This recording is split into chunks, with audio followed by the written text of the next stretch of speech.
اشہد ان لا الہ الا اللہ وحدہ لا شریک لہ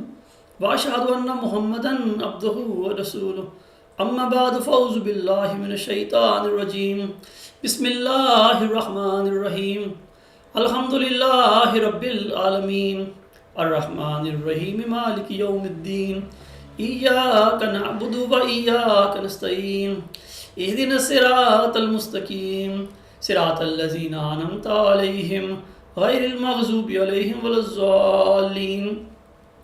احسب الناس ان یترکوا ان یقولون آمنا وهم لا یفتنون فلقد فتنا الذین من قبلہم فلیعلمن اللہ الذین صدقوا ولیعلمن الکاذبین ام حسب الذین یعلمون السیئات ان یسبقونا ساء ما یحکمون۔ خاکسار نے آپ کے سامنے سورۃ العنکبوت کی آیات 3 تا 5 آپ کے سامنے تلاوت کی ہیں۔ ان آیات میں اللہ تعالیٰ فرماتا ہے کیا اس زمانہ کے لوگوں نے یہ سمجھ رکھا ہے کہ ان کا یہ کہہ دینا کہ ہم ایمان لے آئے ہیں کافی ہوگا اور وہ چھوڑ دیے جائیں گے اور ان کو آزمایا نہ جائے گا، حالانکہ جو لوگ ان سے پہلے گزر چکے ہیں ان کو ہم نے آزمایا تھا اور اب بھی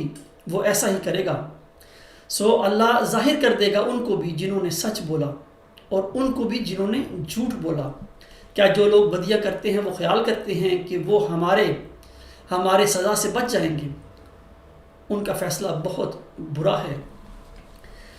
ان آیات کریمہ میں اللہ تعالیٰ نے کسی نبی یا رسول پر ایمان لانے والوں سے فرمایا ہے کہ ہرگز یہ خیال نہ کرنا کہ صرف زبانی کلامی ایمان لا کر تم بخش دیے جاؤ گے، ایسا ہرگز نہیں ہے، بلکہ پہلے مرسلوں پر ایمان لانے والوں کی طرح تمہاری بھی آزمائش کی جائے گی اور معلوم کیا جائے گا کہ کون اپنے دعوی ایمان میں سچے ہیں اور کون جھوٹے ہیں یا برائے نام ہیں۔ اسی طرح اللہ تعالیٰ سورۃ آل عمران کی آیت 82 تا 83 میں فرماتا ہے، اور جب اللہ نے سب نبیوں والا پختہ عہد لیا تھا کہ جو بھی کتاب اور حکمت میں تمہیں دوں، پھر تمہارے پاس کوئی رسول آئے جو اس کلام کو پورا کرنے والا ہو جو تمہارے پاس ہے، تو تم ضرور ہی اس پر ایمان لانا اور ضرور اس کی مدد کرنا۔ فرمایا تھا کہ کیا تم اقرار کرتے ہو اور اس پر میری طرف سے ذمہ داری قبول کرتے ہو؟ انہوں نے کہا تھا ہاں ہم اقرار کرتے ہیں۔ فرمایا اب تم گواہ رہو اور میں بھی تمہارے ساتھ گواہوں میں سے ہوں۔ اب جو شخص اس عہد کے بعد پھر جائے تو ایسے لوگ فاسق ہوں گے۔ سامعین اکرام، اس میثاق النبیین کے مطابق اللہ تعالیٰ نے ہر نبی کو اس کے بعد آنے والے مسلح کی خبر دی تھی۔ اللہ تعالیٰ میثاق النبیین کے مطابق مسلحین کو بھیج کر ان کی جماعتوں یا امتوں کا امتحان لیتا رہا ہے کہ آیا وہ اپنے سابقہ نبی پر اپنے دعوی ایمان میں سچی تھیں یا برائے نام مومن۔ مذہب کے مطالعے سے پتہ چلتا ہے کہ ہر نئے آنے والے مسلح کے اپنے دعوے کے حق میں مدلل اسباب کے باوجود اس کی قوم یا جماعت نے میثاق النبیین کی خلاف ورزی کرتے ہوئے اس کا انکار کر دیا۔ مثلا حضرت مسیح عیسیٰ ابن مریم علیہ السلام، حضرت محمد مصطفیٰ صلی اللہ علیہ وسلم اور حضرت مرزا غلام احمد علیہ السلام سب میثاق النبیین کے مطابق آنے والے موعود مصلحین تھے اور ان کی قوموں نے بڑی دلیری کے ساتھ ان سب کا انکار کیا تھا۔ سامعین کرام، خاکسار کا آج کا خطبہ پیشگوئیوں کے سلسلے میں ہے۔ خاکسار پیشگوئیوں کے سلسلے میں کچھ عرض کرنا چاہتا ہے۔ اللہ تعالیٰ نے آن حضور صلی اللہ علیہ وسلم کی بعثت کی خبر توریت میں کچھ اس طرح دی ہے۔ اللہ تعالیٰ فرماتا ہے خداوند تیرا خدا تیرے لیے تیرے ہی بھائیوں کے درمیان سے، یعنی تیرے ہی بھائیوں میں سے میری مانند ایک نبی برپا کرے گا، تم اس کی سننا۔ اس کا حوالہ ہے استثناء باب 18 آیات 15 تا 16۔ اسی طرح اللہ تعالیٰ استثناء باب 18 میں ہی آیات 18 تا 19 میں فرماتا ہے، اللہ تعالیٰ فرماتا ہے میں ان کے لیے انہی کے بھائیوں میں سے تیری مانند ایک رسول برپا کروں گا اور اپنا کلام اس کے منہ میں ڈالوں گا، اور جو کچھ میں اسے حکم دوں گا وہی وہ ان سے کہے گا، اور جو کوئی میری ان باتوں کو جو میرے نام لے کر کہے گا نہ سنے گا تو میں ان کا حساب اس سے لوں گا۔ سامعین اکرام، حضرت امام مہدی و مسیح موعود علیہ السلام اپنی کتاب ازالۂ اوہام میں جس کا حوالہ ہے روحانی خزائن جلد 3 صفحہ 133 تا 137 پر فرماتے ہیں، آپ علیہ السلام فرماتے ہیں اور یہ بھی یاد رکھنے کے لائق ہے کہ خدا تعالیٰ کی پیشگوئیوں میں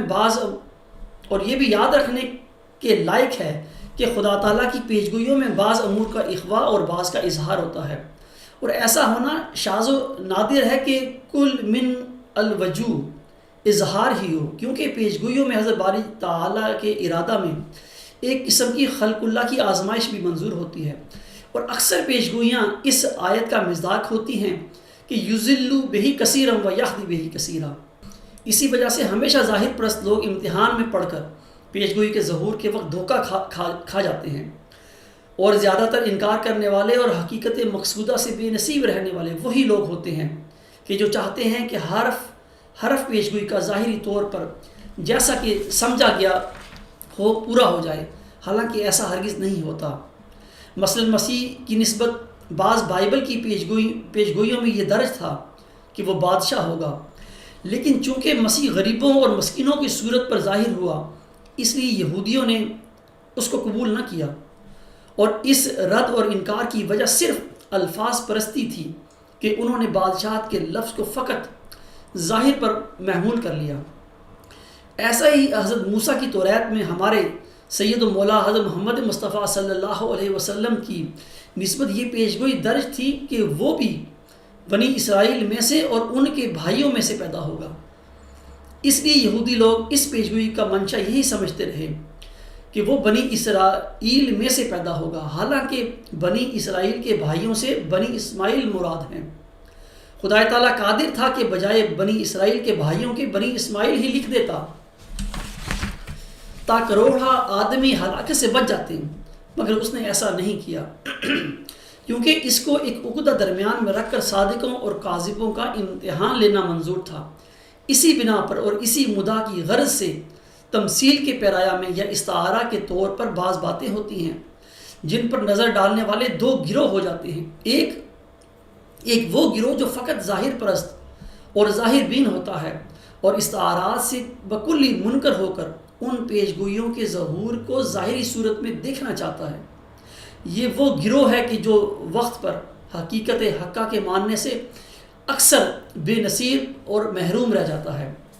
بلکہ سخت درجہ کی عداوت، بغض اور کینہ تک نوبت پہنچتی ہے۔ جس قدر دنیا میں ایسے نبی یا ایسے رسول آئے جن کی نسبت پہلی کتابوں میں پیشگوئیاں موجود تھیں، ان کے سخت منکر اور اشد دشمن وہی لوگ ہوئے ہیں کہ جو پیشگوئیوں کے الفاظ کو ان کی ظاہری صورت میں دیکھنا چاہتے ہیں۔ سامعین کرام، اسی طرح امام مہدی و مسیح موعود حضرت مرزا غلام احمد علیہ السلام اپنی کتاب ازالہ اوہام روحانی حسین جلد 3 صفحہ 241 تا 242 پر فرماتے ہیں، آپ فرماتے ہیں،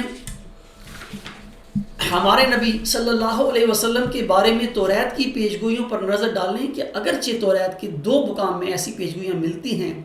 کہ جو غور کرنے والوں پہ بشرط یہ کہ منصف بھی ہوں ظاہر کرتی ہیں کہ در حقیقت وہ ہمارے نبی صلی اللہ علیہ وسلم کے بارے میں لکھی گئی ہیں، لیکن کج بیسی کے لیے ان میں گنجائش بھی بہت ہے۔ مثلا توریت میں لکھا ہے کہ حضرت موسیٰ نے بنی اسرائیل کو کہا کہ خداوند تیرا خدا تیرے لیے تیرے ہی درمیان سے تیرے ہی بھائیوں میں سے میری مانت ایک نبی قائم کرے گا۔ اس پیشگوئی میں مشکلات یہ ہیں کہ اسی توریت کے بعض مقامات میں بنی اسرائیل کو ہی بنی اسرائیل کے بھائی لکھا ہے،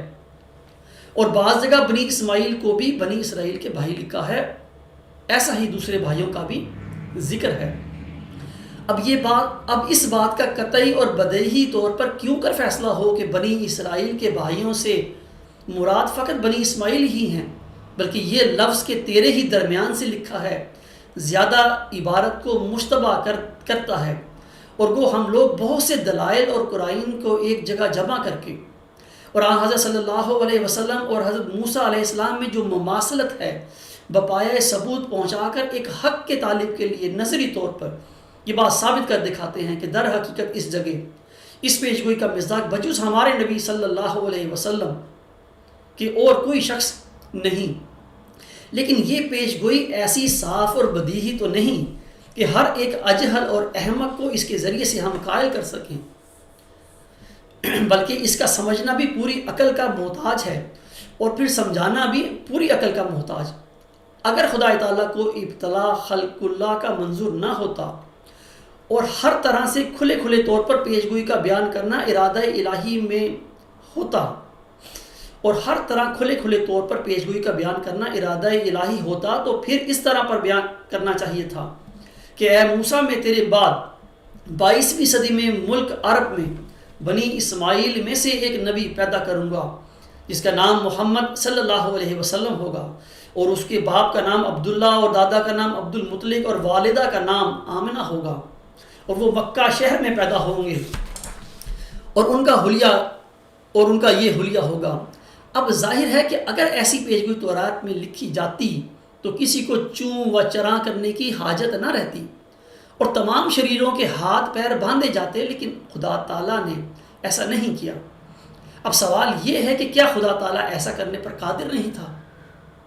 اس کا جواب یہی ہے کہ بلا شبہ قادر تھا، بلکہ اگر چاہتا تو اس سے بھی بڑھ کر ایسے صاف صاف اور کھلے کھلے نشان لکھ دیتا کہ سب کی گردنیں اس کے آگے جھک جاتی اور دنیا میں کوئی منکر نہ رہتا، مگر اس نے اس تصریح اور توضیح سے لکھنا اس لیے پسند نہیں کیا کہ ہمیشہ پیشگوئیوں میں ایک قسم کا ابتلا بھی اسے منظور ہوتا ہے تا سمجھنے والے اور حق کے سچے طالب اس کو سمجھ لیں، اور جن کے نفسوں میں نخوت اور تکبر اور جلد بازی اور ظاہر بینی ہے وہ اس کو قبول کرنے سے محروم رہ جائیں۔ سامعین کرام، اسی طرح پیشگوئیوں کے سلسلے میں حضور علیہ السلام اپنی کتاب انوار العلوم روحانی خزائن جلد 9 صفحہ 20 تا 21 پر فرماتے ہیں، آپ علیہ السلام فرماتے ہیں یہ بھی ایک سنت اللہ ہے کہ وہ اپنی پیشگوئیوں اور نشانوں کو اس طور سے ظہور میں لاتا ہے کہ وہ ایک خاص ایسے طائفہ کے لیے مفید ہوں جو اس کے کاموں میں تدبر کرنے والے، سوچنے والے اور اس کی حکمتوں اور مسالے کی تہ تک پہنچنے والے اور عقل مند اور پاکیزہ طبع اور لطیف الفہیم اور زیرک اور متقی اور اپنی فطرت سے سعید اور شریف اور نجیب ہوں، اور اس طائفہ کو وہ باہر رکھتا ہے جو سفلہ مزاج اور جلد باز اور سطحی خیالات والے اور حق شناسی سے عاجز اور سوء ظن کی طرف جلد جھکنے والے اور فطرتی شکاوت کا اپنے پر داغ رکھتے ہیں، وہ نافہموں کے دلوں پر رجس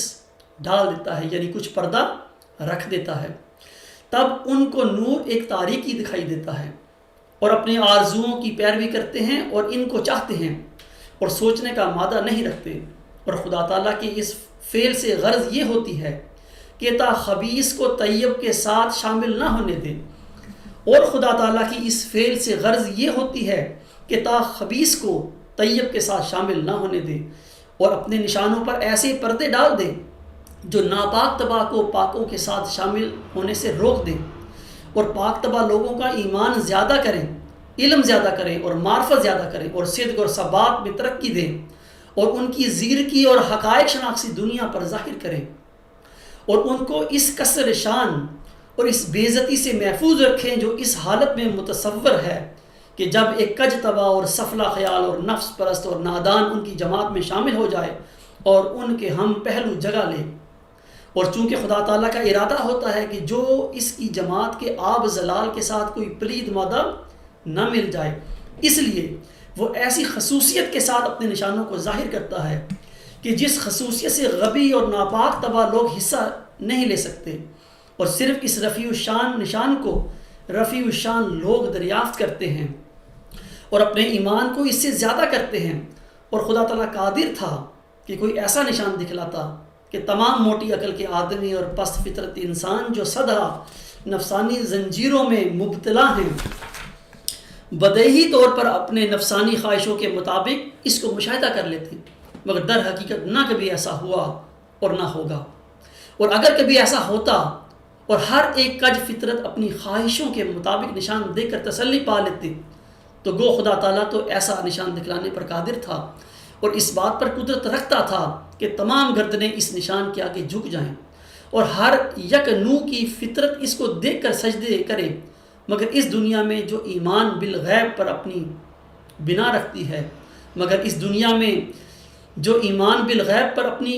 رکھتی ہے اور تمام مدار نجات پانے کا ایمان بالغیب پر ہے، وہ نشان حامی ایمان نہیں ہو سکتا تھا، بلکہ ربانی وجود کا سارا پردہ کھول کر ایمانی انتظام کو بکلی برباد کر دیتا اور کسی کو اس لائق نہ رکھتا کہ وہ خدا تعالیٰ پر ایمان لا کر ثواب پانے کا مستحق رہے، کیونکہ بدیہیات کا ماننا ثواب کا موجب نہیں ہو سکتا۔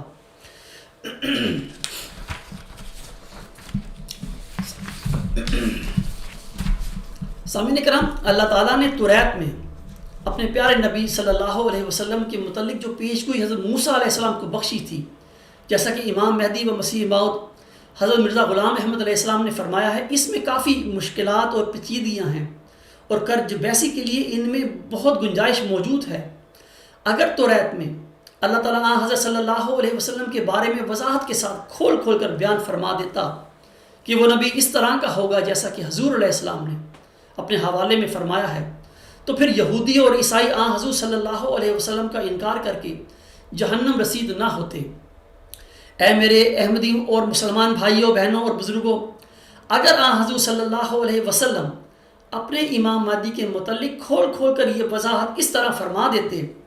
کہ وہ 1355 ہجری کے قریب ہندوستان کے گاؤں قادیان میں پیدا ہوں گے اور ان کا نام مرزا غلام احمد ہوگا، وہ 1308 ہجری میں امام مہدی ہونے کا دعویٰ کریں گے، ان کی صداقت ظاہر کرنے کے لیے میرا بیان فرمودہ کسوف و خسوف کا نشان ہندوستان میں ماہ رمضان میں 1311 ہجری میں ظاہر ہوگا، اور پھر یہی نشان ماہ رمضان میں 1312 ہجری میں بر اعظم امریکہ میں بھی دہرایا جائے گا۔ اگر حضور صلی اللہ علیہ وسلم اپنے امام مہدی کی اس قسم کی نشانیاں بتا جاتے تو پھر حضرت امام مہدی علیہ السلام کے دعویٰ کا کوئی انکار نہ کرتا، لیکن حضور صلی اللہ علیہ وسلم نے تو فرمایا ہے کہ مہدی میری اطرت اور اولاد فاطمہ سے ہوگا۔ میں آپ کے سامنے وہ حدیث پوری حدیث پیش کر دیتا ہوں جس میں حضور صلی اللہ علیہ وسلم نے یہ فرمایا ہے۔ حضور صلی اللہ علیہ وسلم ابو داؤد کی ایک روایت میں فرماتے ہیں، حضرت ام سلمہ رضی اللہ تعالیٰ عنہ سے روایت ہے کہ میں نے رسول اللہ صلی اللہ علیہ وسلم کو فرماتے ہوئے سنا، مہدی میری اطرت اور فاطمہ کی اولاد سے ہوگا۔ اب روایت کیا اس کو ابو داؤد نے، اور مشکات مترجم جلد سوم صفحہ 26 میں بھی یہ حدیث درج ہے۔ سامعین کرام، اب مسلمانوں کے لیے تو مسئلہ بن گیا ہے، اور آج تک عالم اسلام امام مہدی و مسیح موعود علیہ السلام حضرت مرزا غلام احمد علیہ السلام کا انکار کر کے اپنے زوم میں حضرت صلی اللہ علیہ وسلم کی اطرت اور اولاد فاطمہ سے ظاہر ہونے والے امام مہدی کی انتظار میں بیٹھے ہوئے ہیں، اور اس بات پر مصر ہیں کہ امام مہدی حدیث کے مطابق حضرت صلی اللہ علیہ وسلم کی اطرت اور اولاد فاطمہ سے ظاہر ہو۔ لیکن امر واقعہ یہ ہے کہ امام مہدی حضرت مرزا غلام احمد علیہ السلام 1891 میں قادیان میں مغل خاندان سے ظاہر ہوئے، اور آپ کے دعویٰ مہدی موت کے بعد حضرت صلی اللہ علیہ وسلم کا بیان فرمودہ کسوف و خسوف کا نشان بڑی شان کے ساتھ آپ کی صداقت پر مہر لگاتے ہوئے ظاہر ہوا۔ اسی طرح حضرت صلی اللہ علیہ وسلم پیشگوئی نزول عیسیٰ ابن مریم کے بارے میں اپنی ایک روایت میں فرماتے ہیں، اللہ تعالیٰ کی قسم کھا کر فرماتے ہیں، آپ فرماتے ہیں، حضرت ابو ہریرہ رضی اللہ تعالیٰ عنہ سے روایت ہے، انہوں نے کہا رسول اللہ صلی اللہ علیہ وسلم نے فرمایا، اس ذات کی قسم جس کے ہاتھ میں میری جان ہے، عنقریب عیسیٰ علیہ السلام تمہارے درمیان ایک عادل حاکم کی حیثیت سے نازل ہوں گے، وہ صلیب کو توڑیں گے، خنزیر کو قتل کریں گے اور جزیہ موقوف کر دیں گے۔ اس وقت مال و دولت کی فراوانی ہوگی حتیٰ کہ اسے کوئی بھی قبول نہیں کرے گا۔ اس وقت کا ایک سجدہ دنیا اور اس کی ساری نعمتوں سے قیمتی ہوگا۔ پھر حضرت ابو ہریرہ رضی اللہ تعالیٰ عنہ نے فرمایا، اگر چاہو تو یہ آیت پڑھو، اور کوئی بھی اہل کتاب ایسا نہیں ہوگا جو حضرت عیسیٰ علیہ السلام کی وفات سے پہلے ان پر ایمان نہ لے آئے، اور وہ قیامت کے دن ان پر گواہ ہوں گے۔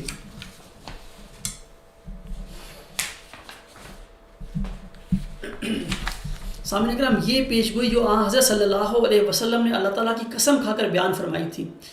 اس پیشگوئی میں اللہ تعالیٰ نے حضور صلی اللہ علیہ وسلم پر نزول مسیح عیسیٰ ابن مریم کی حقیقت کو نہیں کھولا تھا،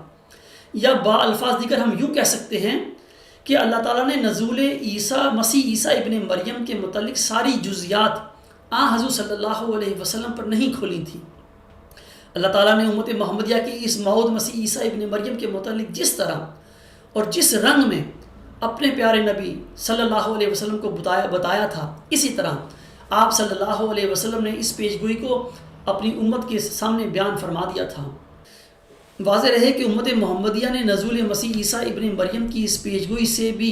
میں بھی سخت دھوکہ کھایا ہے، اور اس دھوکہ کھانے کی وجوہات میں بعض الفاظ ہیں، مثلا مسیح عیسیٰ ابن مریم کے الفاظ، کیونکہ ان الفاظ کو قرآن کریم نے 2000 سال پہلے موسوی مریم علیہ السلام کے بطن سے بن باک پیدا ہونے والے مسیح عیسیٰ ابن مریم کے لیے بار بار استعمال فرمایا ہے، اور پھر نزول کا لفظ ہے جس سے مسلمانوں نے دھوکہ کھایا ہے کہ شاید اس مسیح عیسیٰ ابن مریم نے آسمان سے نازل ہونا ہے، اور پھر قرآن کریم میں مسیح عیسیٰ ابن مریم کے متعلق استعمال فرمایا گیا لفظ رفع ہے، جس سے مسلمانوں نے سخت دھوکہ کھایا ہے، جیسا کہ اللہ تعالیٰ سورۃ النساء کی آیت 159 میں فرماتا ہے بر رفعہ اللہ الیہ وکان اللہ عزیزا حکیما، یعنی کہ اللہ نے اپنی طرف اس کا یعنی مسیح عیسیٰ ابن مریم کا رفع کر لیا، اور یقیناً اللہ کامل غلبہ والا اور حکمت والا ہے۔ ان الفاظ کی وجہ سے امت کو دھوکہ لگا، اور پھر دھوکہ کھانے کی دوسری وجہ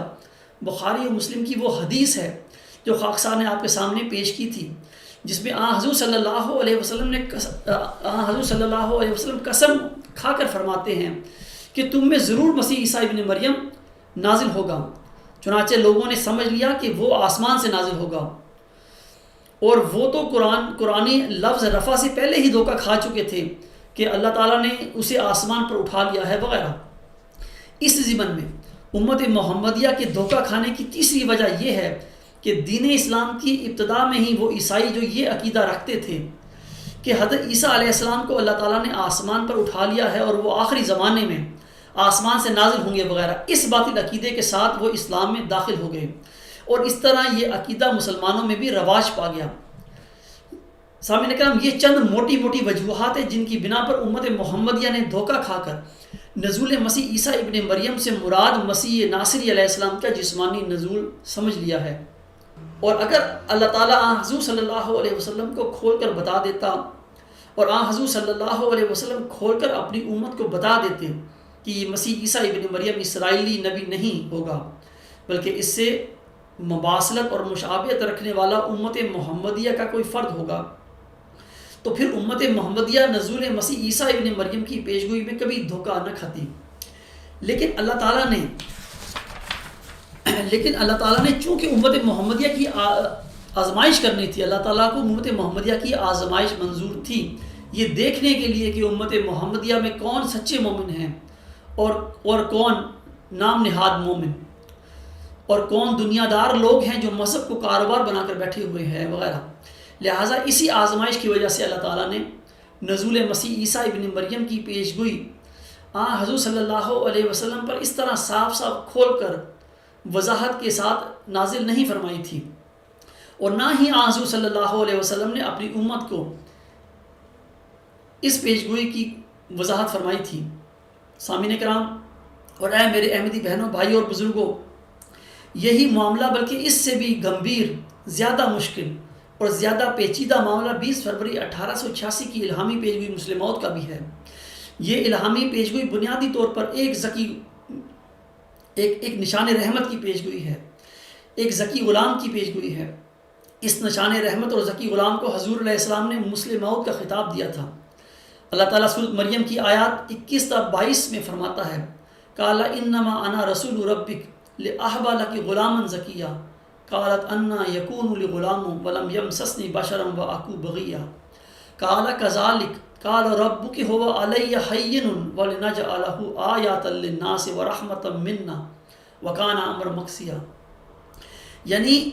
اس نے کہا میں تو تیرے رب کا محض ایک ایلچی ہوں تاکہ تجھے ایک ذکی غلام عطا کروں۔ اس نے کہا میرے کوئی غلام یعنی لڑکا کیسے ہوگا جبکہ مجھے کسی بشر نے چھوا تک نہیں اور میں کوئی بدکار نہیں۔ اس نے کہا اسی طرح تیرے رب نے کہا ہے کہ یہ بات مجھ پر آسان ہے اور ہم اسے پیدا کریں گے تاکہ ہم اسے لوگوں کے لیے نشان اور اپنی طرف سے مجسم رحمت بنا دیں، اور یہ ایک طے شدہ امر ہے۔ سامعین کرام، اللہ تعالیٰ 20 فروری 1886 کی اس الہامی پیشگوئی مسلم موعود میں فرماتا ہے، میں تجھے ایک رحمت کا نشان دیتا ہوں اسی کے موافق جو تو نے مجھ سے مانگا۔ پھر آگے چل کر فرمایا، سو قدرت اور رحمت اور قربت کا نشان تجھے دیا جاتا ہے، فضل اور احسان کا نشان تجھے عطا ہوتا ہے، اور فتح اور ظفر کی کلید تجھے ملتی ہے۔ اے مظفر، تجھ پر سلام۔ خدا نے یہ کہا تھا، وہ جو زندگی کے خواہاں ہیں موت کے پنجہ سے نجات پاویں، اور وہ جو قبروں میں دبے پڑے ہیں باہر آویں، اور تا دین اسلام کا شرف اور کلام اللہ کا مرتبہ لوگوں پر ظاہر ہو، اور تا حق اپنی تمام برکتوں کے ساتھ آ جائے، اور باطل اپنی تمام نحوستوں کے ساتھ بھاگ جائے، اور تا لوگ سمجھیں کہ میں قادر ہوں، جو چاہتا ہوں کرتا ہوں، اور تا وہ یقین لائیں کہ میں تیرے ساتھ ہوں، اور تا انہیں جو خدا کے وجود پر ایمان نہیں لاتے اور خدا کے دین اور اس کی کتاب اور اس کے پاک رسول محمد مصطفیٰ صلی اللہ علیہ وسلم کو انکار اور تکذیب کی نگاہ سے دیکھتے ہیں، ایک کھلی نشانی ملے اور مجرموں کی راہ ظاہر ہو جائے۔ سو تجھے بشارت ہو کہ ایک وجی اور پاک لڑکا تجھے دیا جائے گا، ایک ذکی غلام تجھے ملے گا۔ یہاں حضور علیہ السلام غلام کے ساتھ بریکٹ میں لڑکا لکھتے ہیں، یعنی اجتہاد فرماتے ہیں۔ وہ لڑکا تیرے ہی تخم سے تیری ہی ذریت و نسل ہوگا، خوبصورت پاک لڑکا تمہارا مہمان آتا ہے، ہم اس میں اپنی روح ڈالیں گے اور خدا کا سایہ اس کے سر پر ہوگا۔ وہ جلد جلد بڑھے گا اور اسیروں کی رستگاری کا موجب ہوگا، اور زمین کے کناروں تک شہرت پائے گا، اور قومیں اس سے برکت پائیں گی۔ تب اپنے نفسی نقطۂ آسمان کی طرف اٹھایا جائے گا۔ وکان امر مقضیہ، تذکرہ صفحہ 109۔ سامعین کرام، چلہ ہوشیارپور کے دوران اللہ تعالیٰ نے حضور علیہ السلام کی دعاؤں کی قبولیت کے نتیجے میں آپ علیہ السلام کو دیگر پیشگوئیوں کے ساتھ ایک عظیم الشان پیشگوئی ذکی غلام یا با الفاظ دیگر پیشگوئی مسلم موعود عطا فرمائی تھی، جس کا میں نے ابھی آپ کے سامنے ذکر کیا ہے۔ لیکن آپ علیہ السلام نے ان پیشگوئیوں کو اپنے 20 فروری 1886 کے اشتہار میں شائع فرمایا تھا۔ 20 فروری 1886 کی الہامی پیشگوئی مسلم موعود کی اشاعت کے وقت آپ علیہ السلام نے ذکی غلام کے ساتھ بریکٹ میں لفظ لڑکا لکھ دیا تھا۔ اب سوال یہ پیدا ہوتا ہے کہ آپ نے الہامی پیشگوئی میں الہامی لفظ ذکی غلام کے ساتھ بریکٹ میں لفظ لڑکا کیوں لکھا تھا؟ اس کی وجہ یہ تھی کہ آپ علیہ السلام یہ سمجھتے تھے کہ 20 فروری 1886 کی الہامی پیشگوئی مسلم موعود شروع سے لے کے آخر تک آپ کے ایک جسمانی لڑکے کے متعلق ہے، جس نے 9 سال کے عرصے کے اندر پیدا ہونا ہے، جیسا کہ حضور علیہ السلام اپنے 22 مارچ 1886 کے اشتہار واجب الاظہار میں فرماتے ہیں۔ آپ فرماتے ہیں، چونکہ اس عاجز کے اشتہار مورخہ 20 فروری 1886 پر، جس میں ایک پیشگوئی دربارہ تولد ایک فرزند صالح ہے جو باصفات مندرجہ اشتہار پیدا ہوگا، ابھی تک جو 22 مارچ 1886 ہے، ہمارے گھر میں کوئی لڑکا بجوز پہلے 2 لڑکوں کی جن کی عمر 20-22 سال سے زیادہ ہے پیدا نہیں ہوا، لیکن ہم جانتے ہیں کہ ایسا لڑکا بموجب وعدہ الہی 9 برس کے عرصہ تک ضرور پیدا ہوگا، خواہ جلد ہو خواہ دیر سے، بہرحال اس عرصہ کے اندر پیدا ہو جائے گا۔ اے میرے احمدی بہنوں، بھائیوں اور بزرگوں، جس طرح حضور صلی اللہ علیہ وسلم کو جب اللہ تعالیٰ نے مہدی علیہ السلام کے متعلق پیشگوئی عنایت فرمائی تھی، تو آپ نے بھی یہی سمجھا تھا کہ مہدی آپ کی اطرت اور اولاد فاطمہ سے ہوگا۔ اسی طرح ابو داؤد کی ایک روایت میں حضور صلی اللہ علیہ وسلم فرماتے ہیں کہ مہدی مجھ سے ہے